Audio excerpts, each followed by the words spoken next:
Waterford, Wisconsin, known for its agricultural roots, a strong work ethic, and scenic beauty. Not known for its professional sporting event, that is, until the Miller Lite Pro Tour rolled through town. Kenosha, Hartford, Richland Center, Burlington, and Sheboygan all enjoyed an exciting, colorful, professional sporting event at no charge to spectators. A festive day of bicycle racing, fun for all ages. Towns visited by the Fresca Classic also enjoyed an influx of visitors, and officials say that the local economies benefited greatly. The statewide economic impact of the 17-day event, involving close to 1,000 participants and staff and countless spectators, is estimated at close to $5 million by the Wisconsin Sports Authority, a promotional partner of the Fresca International Cycling Classic. That number, combined with the wide public acceptance of the races, represents a unique sports asset, making Wisconsin a better place through sports.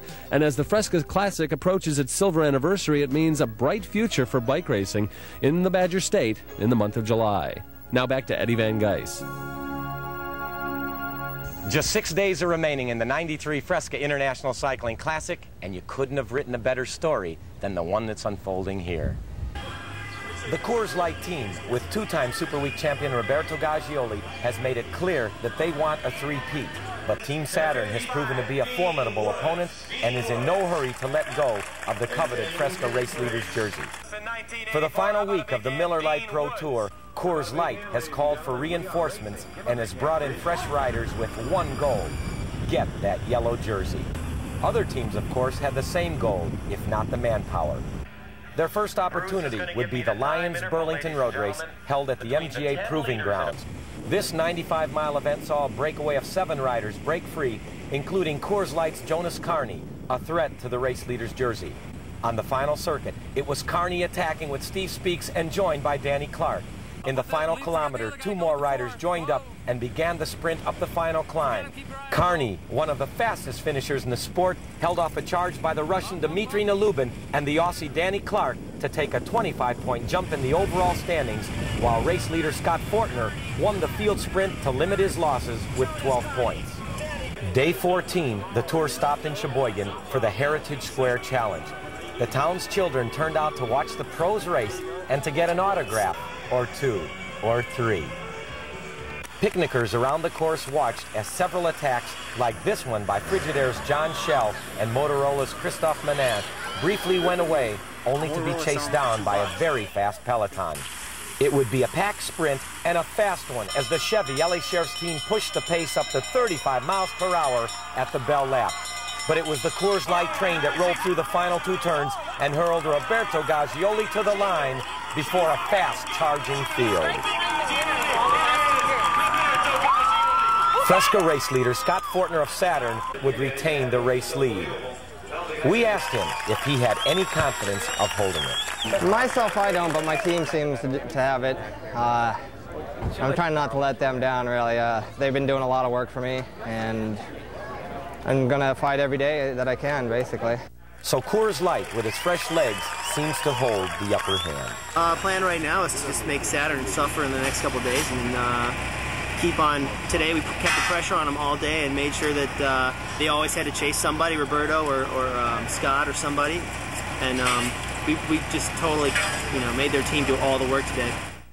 But there are 4 races left. A battle at Green Bay City Center between the Saturn and Coors Light teams provided spectators with a textbook example of team tactics. Coors Light sent 2 dangerous riders up the road, Chris Huber and Jonas Carney, which forced the Saturn riders to go to the front of the field to chase at 33 miles per hour to protect their leader Scott Fortner, wearing the yellow Fresca Race Leaders jersey. Wearing down the Saturn team, Coors Light launched a bigger attack, sending 4 riders away in a 10-man breakaway that included Jonas Carney and Australian Dean Woods. A surprise finish to a great sprint. The judges consulted the AccuService photo finish film, which showed Kenosha, Wisconsin's Robbie Ventura of the Blue Marlin Racing Team edging Carney by inches. And Carney didn't seem to mind. Oh yeah, I'd rather have beat loose with Robbie than anybody else any day. Well, I mean, besides one of my teammates, but vice versa. I mean, we were growing up together, we're best friends, and God, what a great race that was. Going into the final weekend of racing, Scott Fortner holds the yellow jersey, his 6th day in yellow. And with the fresh guys they brought in, makes it awful tough on our team. We've had to do a lot of work, and it's starting to wear on us. They've been working us pretty well. The Blue Cross Blue Shield Lake Park Road Race was a chance for riders farther down in the standings to shine. Motorola's Jan Schur began a 10-man attack that cruised away along the lake. 10 more riders also slipped away, leaving the pack to simply roll by knowing there would be no need to sprint. All the points had ridden away in 2 breakaways. Off the front of it all, this 3-man break of Steve Speaks, Bertus Krohn, and Dmitry Nalubin streaked to the line with the stage win going to Dmitry Nalubin, the first Russian to win a stage in the 24-year history of the race.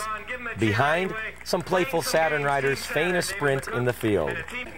With 2 races remaining, here are the point standings. Scott Fortner of Team Saturn clings to a slim 5-point lead over the German Sven Teutenberg of the Union Frondenberg team. Jonas Carney is just 1 point behind Teutenberg, and that 1 point could mean everything. We'll be back.